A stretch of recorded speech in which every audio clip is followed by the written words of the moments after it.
জানি না ভগবানের কাছে কি পাপ করেছিলাম যে একটার পর একটা এরকম ঝামেলার মধ্যে আমাদের পড়তে হয়।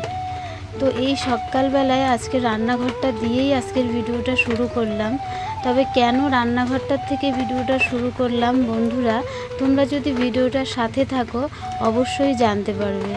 তো শুভ সকাল বন্ধুরা, সবাই কেমন আছো? আশা করি প্রত্যেকেই খুব ভালো আছো, সুস্থ আছো।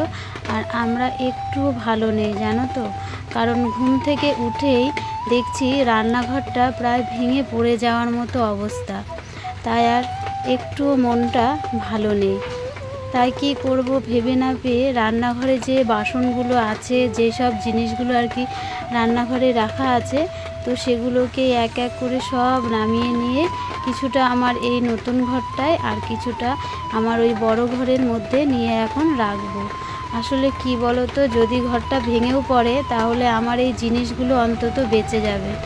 তো এর জন্যই সকালবেলা সমস্ত কাজ বন্ধ করে আগেই বসে গেছি এই রান্নাঘরের জিনিসগুলো নামাতে। আর এই কাচের বাক্সটা জানো তো, মানে আগে আমাদের একটা দোকান ছিল, তো তখন এই দোকানের জন্য বানানো হয়েছিল, কিন্তু এখন তার দোকানটা নেই। তাই আমি এই বাক্সটার মধ্যে কাপ প্লেট এগুলো আর কি সাজিয়ে রেখে দিই। তো এই যে ঘরের মধ্যে রেখে আসলাম। এবার দেখো তোমাদেরকে দেখাই, এই যে দেখেছো রান্নাঘরের এই যে খুঁটির ধার দিয়ে অবস্থাগুলো পুরো, মানে ইটগুলো তো সরে গেছে, পুরো হা হয়ে গেছে। এরকমভাবে পুরো রান্নাঘরের মাটিগুলো খুঁটির ধার থেকে ভেঙে গেছে। তো এর জন্য আর ওপরে যেহেতু টালি, মানে ভারটাও বেশি, তো যখন তখন যদি ভেঙে পড়ে, তো এর জন্যই জিনিসগুলো তাড়াতাড়ি করে নামালাম। আর ওইদিকে উনুনে কটা ভাতও বসিয়ে দিয়েছি, যেহেতু কাঠে রান্না হয়, গ্যাসে তো আমি অত রান্না করি না, তার জন্য।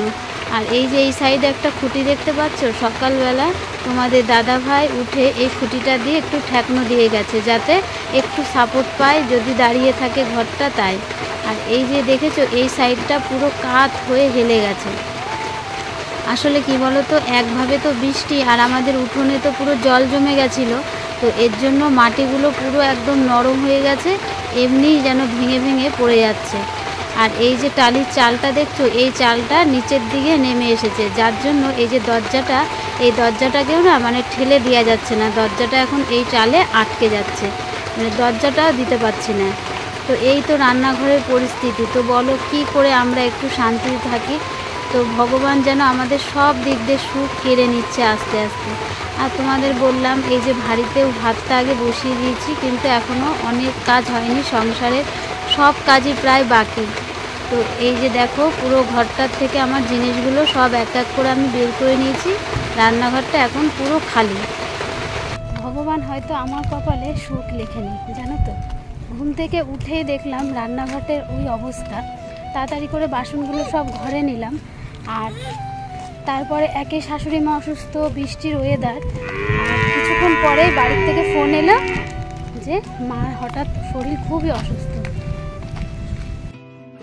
তো এর জন্যই তাড়াতাড়ি করে ভাত আর আলু চচ্চড়ি রান্না করলাম, করে স্নান করে পুজো দিয়ে দুই ছেলেকে নিয়ে এখন বেরোলাম। আর বড় ছেলের পরীক্ষা ছিল, তো পরীক্ষা দিয়ে আসলো, তারপরে আর কি বেরোলাম। আর এদিকে তো শাশুড়ি মা অসুস্থ, কোনো কিছু করতে পারছে না, তো ওনাকেও তো না খাইয়ে আর বেরোতে পারছে না। তো রান্না সেরে ওনাকে খাইয়ে ওষুধ দিয়ে তারপরে এই যে আমি এখন রেডি হয়ে আর কি বেরোলাম। আর এদিকে তোমাদের দাদাভাই তো গেছে কাজে, তো কাজ থেকে আসলে তারপরে যদি যাবে, আর না গেলে আমি আবার ছেলেদের নিয়ে রিটার্ন করব। তো চলো বাপের বাড়ি যাই, দেখি কি অবস্থা, কারণ শুনলাম সবার নাকি খুব জ্বর এবং অসুস্থ। আর মা তো মানে একদম বেহুশ হয়ে পড়ে আছে। তো এর জন্যই তাড়াতাড়ি করে আর কি বেরোলাম। তো আগে যাই, তারপরে যতটা পারি তোমাদের সঙ্গে শেয়ার করার চেষ্টা করব, সাথে থাকো কেমন।